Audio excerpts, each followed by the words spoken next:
So there are two things about this piece that I never used to get right. Number one, and I played it for a long time, and I taught it to a lot of people as well. Number one is I did a classical finger picking, which really doesn't sound as cool as the proper strum. And number two is I never really played the thing from beginning to end. Yeah, so by the end of today's lesson, you will have learned how to use the right hand technique like Paul uses in a super easy way to remember the whole structure of the song. So yeah, we're going to make sure that you don't make the same mistakes that I made. Did you make those same mistakes? I have actually. He made them as well. If you enjoy, then please like. We'd really appreciate if you subscribe to the channel as well. And if it's your first time here, ring that bell. So it's helpful to think of this song in 3 different sections. The first section, you have the intro, the verse, a linking passage, and verse 2. The second section, you have the chorus, an instrumental verse, and a repeat of the chorus. And in the third section, you have the bridge, the repeat of verse 1, and a little outro. So to start with, let's just go through the left-hand chords. G, A minor 7, G over B, G, G, G, G, G, A minor 7, G over B. Either finger works. So let's do it Paul McCartney style this time. So G, A minor 7. So Paul uses finger 1 and finger 4. G sliding up to G, G, G, G. We've got C, A7 over C sharp, D add 11, B7 flat 13 over D sharp. It's not actually that hard to play as it is to say. E minor, E flat major, D add 11, A7 over C sharp, C major, and C minor. G over B, A7, D7 sus4, and G.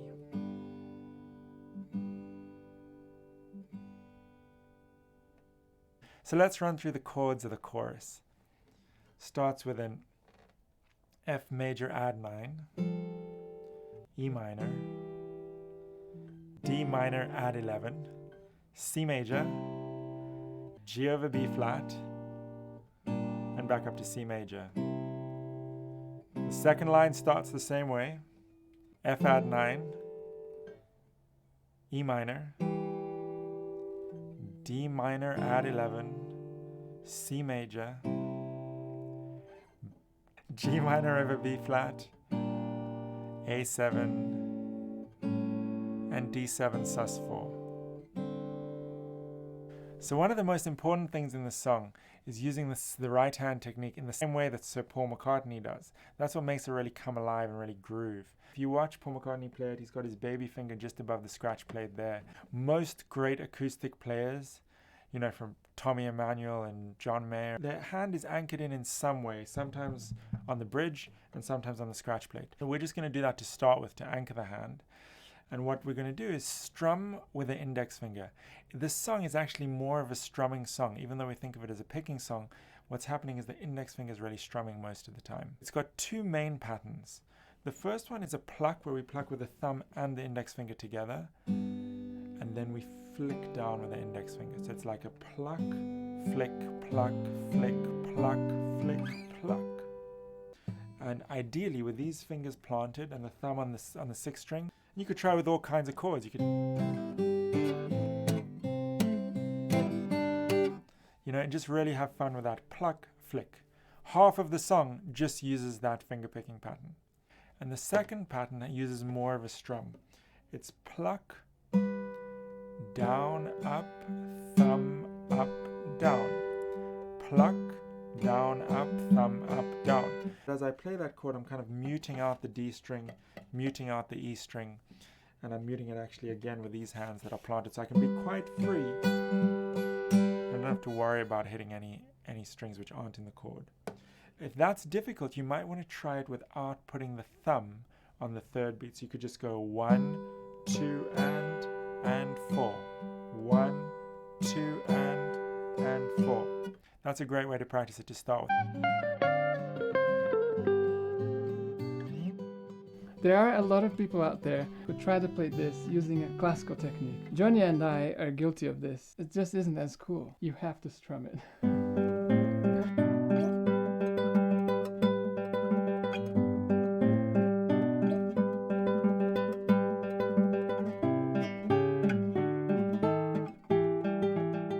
So now let's just put the right and the left hand together. Pluck, flick, pluck, flick, pluck, flick, and up for the strum. 1, 2, and thumb, and 4. Now we're into the verse. 2 and 3 and 4. Pluck, down, up, down. Now we keep that shape and we slide straight down to the 3rd fret using finger 1 and 4 whenever we have the stretch.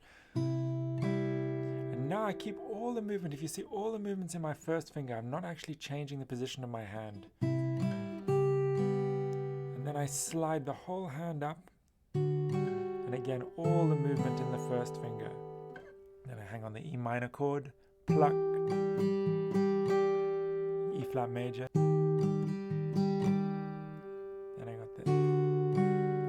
Now here we've got to change shape and position. It's quite important not to try and move there diagonally. Then we're down to C, C minor, one little change. Down to G over B, A7, and to the D7 sus4, and then resolves to G. Then we have the link which comes between the first 2 verses, and it's actually exactly the same as the outro. So it goes C, G over B, and then A7's the same, D7's the same, and G's the same. And that comes twice at the end of the song, and it comes once in between the first 2 verses. After playing the verse again, it goes straight into the chorus. And the chorus has these parallel tenths, and it's 2 lines. The second line is the same as the first line up till the G minor over B flat chord, but then it goes into the strum, and then to A7, and then it goes to D7, and it doesn't resolve within the chorus. It goes straight back into the verse, and we play the whole verse instrumental. And once we finish playing that whole verse instrumental, we land again on the G chord, the last chord of the verse. We repeat the chorus. So this chorus comes twice only, and that takes us to the bridge, another instrumental passage, and also heavily based on the figures of the verse. It starts just like the verse, and it comes up to this high G chord, but it just sticks there. It just stays there for 4 bars, and then it just hangs on that chord, and there's what's called a fermata, which is like this little half moon shape, and that means we just kind of let that chord die out. And in the recording there's some bird sounds, as you will recall, and then he hits that chord again and slides down. Then there's the last line of this little bridge section, which is really cool.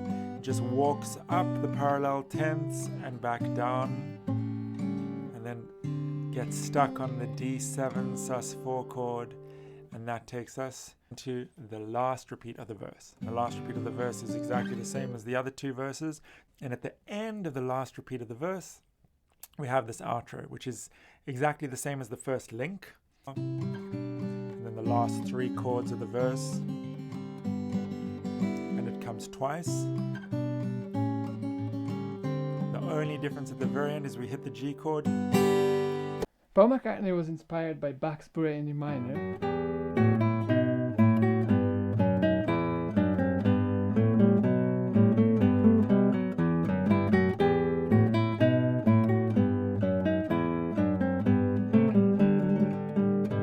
And he was especially inspired by the left-hand chord shapes. So he turned this into that.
Blackbird was recorded in 1968 as part of the White Album, and since then it has been covered by a huge number of musicians, including Jaco Pastorius, Bobby McFerrin, but one of our favorite covers is by Crosby, Still and Nash, which was recorded in 1983 and features a beautiful 3-part voice harmony, so go check it out.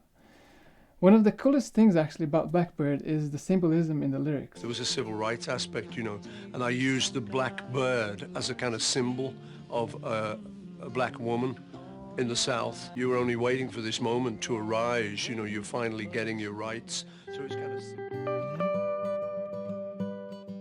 Thank you very much for watching, guys.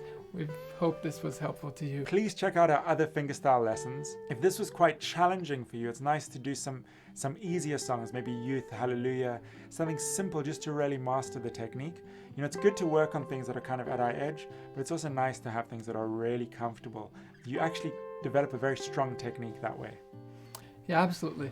And if you're interested in having our tabs that we created, they're available at our Patreon page. The link is below in the description. And there's some other interesting stuff on that Patreon page as well, by the way. Go check it out.